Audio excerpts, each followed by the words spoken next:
ዳንስሽ በጣም ነው ደስ የሚለው ከሁሉም በላይ ሪትም ጊዜ በጣም በቃ የገባሽ ጊዜው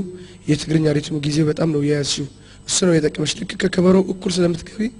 በጣም ይማርካል እና ከጊዜ ስለማትወጪ ሌላ ዳንሱ ሁሉም ነገር ቆንጆ ነው ግን በበለጠ ደግሞ